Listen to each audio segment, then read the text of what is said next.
er blevet rigtig hårdt, og det kniver lidt med de traktorer, der meget lidt dækmønster lige her på fat de første meter.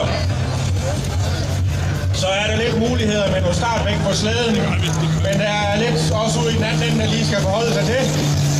Slædegearingen er godkendt i klasse 2 på bane 1.